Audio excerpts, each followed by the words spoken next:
hawshan iyadoo ay ka mid tahay shaqooyinka waaweyn oo ay dowladdu hayso ama ha noqoto kobcinta dhaqaalaha iyo dagaalanka musuqmaasuqa iyo dib u fargelidda hay'adaha dhaqaalaha dunida ama ha noqoto ciidan dib loo dhiso ama ha noqoto dowlad bixisa adeeg bulsho ama ha noqoto asxaab siyaasadeed iyo dadka dalka sidii loogu soo dabaali lahaa doorasho qof iyo qof ama ha noqoto dunida sidii loola shaqayn lahaa ama ha noqoto dib u heshiisiin dhab ah sida dalka loogu hirgelin lahaa iyadoo shaqooyinkaas oo dhan ay socdaan haddana aasaaska dowladnimada iyo qarannimada waa dastuur hagi kara dalka kan hadda loo yaala oo dad badan oo Soomaaliyeed xoog soo geliyeen aan ku soo meel gaarnay wax badan oo noo qaray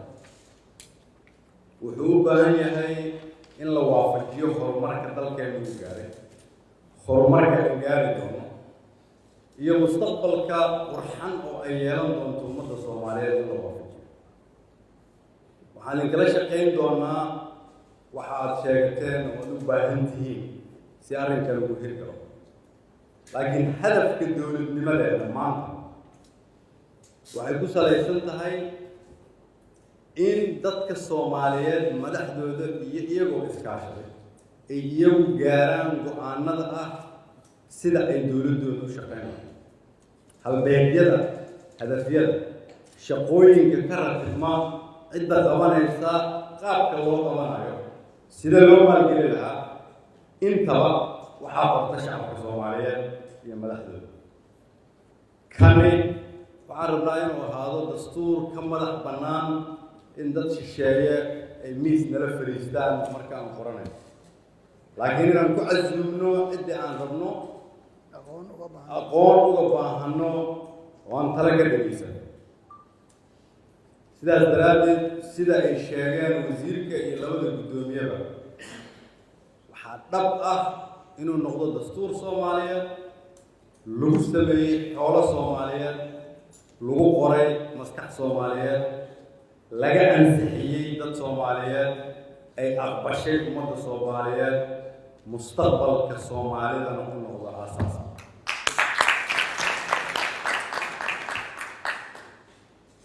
waxaa kaloo aan qirayaa in hadda cutubiyada ka dhiman dastuurka ay yihiin cutubyo u baahan in laga heshiiyo arrimo masiiri oo dalka oo ah ama awood qaybsi ama arrimo siyaasadeed oo u baahan in lagu turjumo luqad dastuuri ah kadib marka lagu soo heshiiyo waxaan ugu baaqayaa cid walba oo ku jirta dowladda federaalka ama dowladaha xubnaha ka ah dowladda federaalka si ummadda Soomaaliyeed aan ugu qabanno shaqadan iyada ah in kulligeen aan gacan ka geysano inaan soo dhammaystirno heshiisyada dhiman sida ugu dhaqsaha badan si shaqadooda iyaguna ugu fududaato dhalinyarada culimada haweenka Soomaaliyeed iyo kaaba qabiilada aqoon-yahanada iyo dadka Soomaaliyeed dhammaantood iyagana waxaan ugu baaqayaa qof waliba oo awooda dalkiisa inuu gacan ka geysto waxaan leeyahay dalkii maanta waxa uu ku socdaa dariiq sax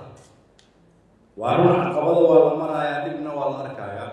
laakiin dal aan dadkiisa u dhibtoon dhibka ka bixi maayo cid walba marka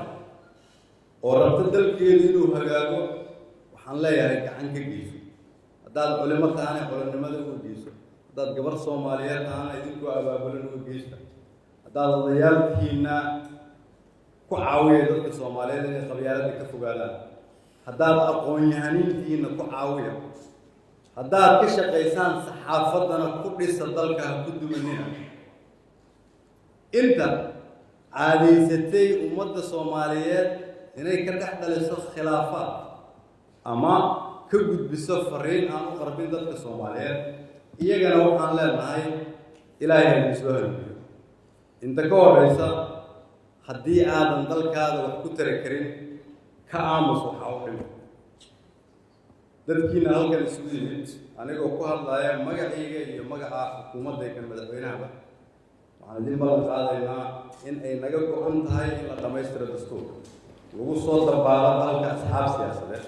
la gaarsiiyo dalka doorasho qof iyo cod lala dagaalamo musuqmaasuqa la kobciyo dhaqaalaha la iska joojiyo tuugsiga loola dhaqmo adduunyada annagoo ilaalinayna sharafta iyo karaamada ummadda Soomaaliyeed xataa haddii ay kalifayso in la dhibaatoodo ugu dambeyntii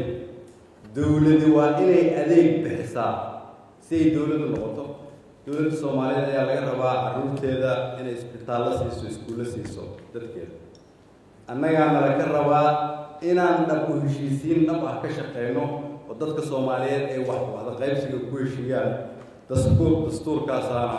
u ah aasaas si ay ummadda Soomaaliyeed u heshiiso waxaan dhihi lahaa marka Soomaaliyadii la yaqaanay waa laga gudbay isbeddel baa ku yimid qof walba Soomaaliyeed adiguna isbeddelkaas la qabso